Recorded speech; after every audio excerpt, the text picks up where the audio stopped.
ಗೋಕುಲ್ ಮಸಾಲಾ ರುಚಿ ಮತ್ತು ಸ್ವಾದಿಷ್ಟದ ಪ್ರೀತಿಯ ಸಂಗಮ. ಈ ಕಾಂಗ್ರೆಸ್ ಸರ್ಕಾರ ಎರಡು ನಾಲಿಗೆಯ ಸರ್ಕಾರ.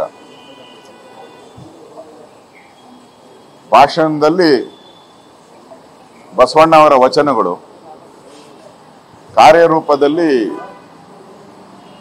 ಬಸವಣ್ಣನ ಅನುಯಾಯಿಗಳಿಗೆ ಲಾಠಿ ಏಟು. ಒಂದ್ ಕಡೆ ಬಸವಣ್ಣನ ವಚನ ಹೇಳ್ತಾರೆ, ಇನ್ನೊಂದ್ ಕಡೆ ಲಾಠಿ ತಗೊಂಡು ಲಿಂಗಾಯತರನ್ನ ಹೊಡೆಯುವಂತ ಹೀನ ಕಾರ್ಯವನ್ನ ಮಾಡಿದ್ದಾರೆ.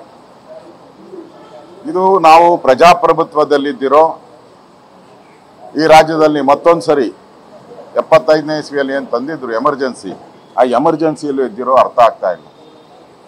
ಹಿಂದೆ ನಮ್ಮ ಸರ್ಕಾರ ಇದ್ದಾಗೂ ಈ ಲಿಂಗಾಯತ ಹೋರಾಟ ರಿಸರ್ವೇಶನ್ಗೋಸ್ಕರ ನಡೆದಿತ್ತು. ನಾವು ಒಂದಿನನೂ ಅವ್ರನ್ನ ತಡೆದಿಲ್ಲ. ಇದಕ್ಕಿಂತ ಜಾಸ್ತಿ ಜನ ಬಂದಿದ್ರು. ಆಗ ಇದ್ರ 4 ಪಟ್ಟು ಜನ ಬಂದಿದ್ರು. ಒಂದು ಸಣ್ಣ ಗಲಾಟೆನೂ ಆಗದಂಗೆ ಸರ್ಕಾರ ಕ್ರಮ ತೆಗೆದುಕೊಂಡಿತ್ತು. ಅವರ ಮನವಿಗೆ ನಾವು ಸ್ಪಂದಿಸಿ ಅವರಿಗೆ ರಿಸರ್ವೇಶನ್ ಏನು ಕೊಡಬೇಕಾಗಿತ್ತು ಅದನ್ನು ಕೂಡ ನಾವು ಕೊಟ್ಟಿದ್ದೀರಿ.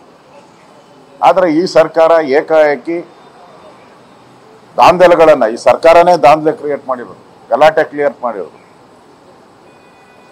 ಮಾಡಿ ಅಮಾಯಕ ಲಿಂಗಾಯತ ಸಮುದಾಯದ ಕಾರ್ಯಕರ್ತರ ಮೇಲೆ ಹೀನಾಯವಾಗಿ ಹೊಡೆದು, ಲಾಠಿ ಏಟಿಂದ ಹೊಡೆದು ಅವ್ರ ಐಸಿಯುನಲ್ಲಿ ಅಡ್ಮಿಟ್ ಆಗೋ ರೀತಿ ಮಾಡಿದ್ದಾರೆ ಅಂತಂದ್ರೆ ಇದು ಅಕ್ಷಮ್ಯ ಅಪರಾಧ. ಈಗಾಗಲೇ ಸ್ವಾಮೀಜಿಯವರು ಹೇಳಿದ್ದಾರೆ, ಇದುವರೆಗೂ ಯಾವ ಮುಖ್ಯಮಂತ್ರಿನೂ ಕೂಡ ಲಿಂಗಾಯತರ ಮೇಲೆ ಕೈ ಎತ್ತಿಲ್ಲ. ಮೊದಲ ಬಾರಿ ಸಿದ್ದರಾಮಯ್ಯನವರು ಎತ್ತಿದ್ದಾರೆ. ನಾವು ಇದಕ್ಕೆ ಸರಿಯಾದ ಉತ್ತರವನ್ನ ಕೊಡ್ತೀರಿ ಅಂತ ಹೇಳಿದ್ದಾರೆ.